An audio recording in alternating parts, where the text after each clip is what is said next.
two-parter. Okay. Excuse me here. So, first off, what's the relationship like with the new lady? Because you haven't had one in quite a while. That was into you. Pretty steamy. For you. Pretty steamy. Yeah. We read 50 Shades of Grey to each other. No, I'm just teasing. Are you petitioning for Christian Grey right now? I'm certainly not. I actually haven't even read it. But no, I do know the reference, which is saying something. If you haven't read a book and you know the reference, the relationship between Sam and Amelia, which I really enjoy, is done in retrospect, and so it's done mostly in flashbacks. And we will get into later in the season real-time relationship. But I've kind of been not petitioning in the literal term, in the literal sense of the word, but vocal about, like, guys, I love when shows will go back, kind of show what's happened, and I've loved the episodes of Supernatural that have done it, like I Know What You Did Last Summer, and I've loved episodes that have gone back in time and told a cool story that you can't tell in the present tense as well as you can tell in reflection. And so we see a lot of Sam and Amelia, is the character's name, in flashbacks, which is nice because we all see Dean and what he kind of did in his flashbacks. And so they're nice kind of very opposite sides of the coin, where one guy is happy and content and living a, quote, supernatural Winchester normal life, and the other is in purgatory, fighting for his life. So we see Sam and Amelia kind of develop this relationship. They're both misfits. They've both gone through loss, and they're both not outcasts so much, but they're brought together by a bizarre set of extenuating circumstances. And they find each other's arms and each other's minds and say, this is good, what we've got. Why give horse in the mouth? Let's just kind of go with it. And so we see glimpses of it. And at first, maybe I become like a fangirl of the show, but I was like, a girl for Sam? Like, what's he doing? But as I kind of learned about the relationship, I was so happy to explore that role and that character. And Sam, from the get, has been hoping to kind of reinvent himself as the person that he always thought he was, which is kind of a backwards speak. But he was the one who in the pilot wanted to stay in college. He was at Stanford hoping for his MCATs or what LSATs to come back and have a good score. So he's always kind of fought for the normal life. And he's always fought for kind of the relationship. Not always to his credit, because he's taking some wrong turns. But I got married, so it's fine. Sorry, tangent. But we basically find out in retrospect what's happened. So as the show opens, the relationship's in the past, but it's still on Sam's mind. So part two then, transitioning from that, how willing is he to just jump right back into the old life after a year of having... Oh. Yeah, not willing. Not to interrupt, but I feel like he's not willing. He, once again, has... I think Sam in this season is different than Sam in other seasons where Dean was either in hell or where Sam was in hell, or... Usually when they've been split up, there's been sort of the impetus of, like, well, my brother's in trouble. I've got to save him. I've got to help him. He's got to help me. He's going to save me. But here, Sam is like, you know what? I was in a room. Dick Roman vanished, and Castiel vanished. Kevin Tran is gone. I have no Bobby. I have no Misha. I have no nothing. I'm going to take off the hunter garb and just live a normal life because I have nothing tying me back. There's no Joe. There's no Harvell's Roadhouse. There's nothing. There's absolutely nothing holding Sam back from a normal life. So he really commits to it. And so when it all comes crashing back down, it's like a brutal reminder yet again of who he kind of has been and is possibly meant to be.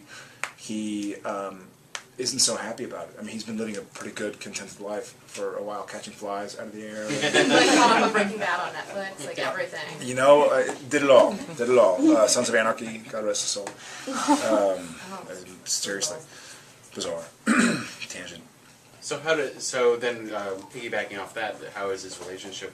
Because he's sort of kicking and screaming, not wanting to go back in the old life. But how does that affect his relationship with Dean too? Is there resentment on Dean? That Sam was able to do that normal life that Dean tried but couldn't feel normalized. I think Sam, in a weird way, Sam is Sam's kind of the adult in this reconciliation. Where he's like, look, I found my own thing. I love you. You're my brother. I'm so happy you're back, and I'm going to help you now, but I want out. I want out. I love you. It's great. I'm grateful that you've saved my life many times, and vice versa. But it's not that I don't need you, but I don't need you. And I know that now. No hard feelings. And so Sam is kind of at a place where he wants to move on to something different. And not to any discredit of Dean, or not that belittles their relationship or his feelings for his brother or his past with his brother. But I think Dean resents Sam more because, like I touched on earlier, Sam was living a good, kosher life down in Kermit, Texas, with a girl that he fell in love with and a dog, and Dean was fighting for his life. And so Sam doesn't resent that Dean wasn't helping out because Sam didn't need help at the time when Dean needed help for that year. And so Sam is saying, listen, let bygones be bygones. I'll help you out. When this is done, I'm out. For real, I've experienced life without hunting at all. Even when he was in college, he still had that looming over his head. Dad's out there, Dean's out there, there are hunters out there. But this is the first time we've seen Sam actually have no anchor holding him back to the hunting life. And so when he experiences that, he wants to move on. And so when they reconcile, or actually just reconvene, I guess is probably a more accurate term, Dean is going, dude, I never stopped. I mean, I know I vanished, but I kept hunting, and I kept trying to find you and help you. Like, what did you do? And Sam's like, well, I did only thing I could do. I didn't have anybody to call. I didn't have any phones. I just tried to live a life. And so there are no hard feelings on Sam's part, but there's certainly a bit of it's a bone of contention for Dean. Since Dean's going to be coming back with all of these issues and dealing with what's essentially PTSD and all of that, what is Sam's reaction to Dean specifically going to be? No, I think his reaction is Sam certainly can't make light or belittle what Dean's going through, and he gets it, and he understands that what Dean feels is very real, and what he went through is very real. But Sam's moved on, and it's not he's not moved on to hurt Dean or to piss him off. It's not like, I don't need you. He's just like, guy, I love you. It's great. I'm glad we spent a lot of great years together. You saved me, I saved you. Went through some hard times together, but it's not me anymore. Like, it's just purely not. And I know because unlike high school, unlike college, unlike Jess, unlike Ruby, it's not that I was searching for something and avoiding what was going on.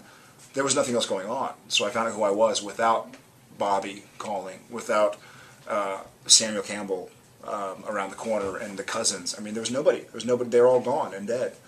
And so I went off on a tangent. What was I was hoping to bring it back. How's he going to react to Dean? I think the way he's just going to specifically react to Dean is just try and help him out in the task at hand, and hopefully then do his own thing again. He's not going to leave him hanging and go like, I found happiness, have fun. He's going to go like, okay, I get it. I do owe you this. You've certainly done for me a lot more than anybody else has, and vice versa, but you've earned this, so I'll help. And this also, we both believe that we're on something that will end our hunting careers forever. So Sam's like, you know what?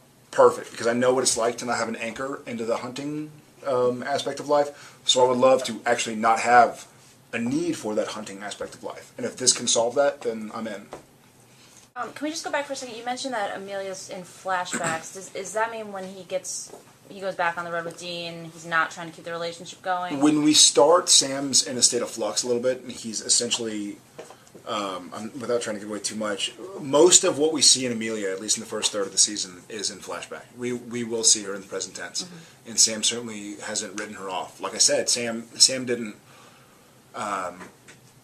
Sam's not bullshitting when he says to Dean and Cass, like, hey guys, I want out. Like, I've been out, and I feel like my heart is not here. I'm doing this to make good on my commitments, but my heart's elsewhere. And so we do see Amelia in the present tense, but we do a fun thing in Supernatural this season, and I'm really happy that Jeremy and the bunch decided to go this way, where we kind of play with present tense and past tense, which I'm really excited about. I think that those have been some of my favorite Supernatural episodes, even in flashbacks, like when Lucifer is going to kill Dean, and they flash back to the G.I. Joe, and so I'm like, oh, that's great. Like, it adds the depth that I feel we've earned with 155 episodes. Like, show some of that shit. We've worked hard.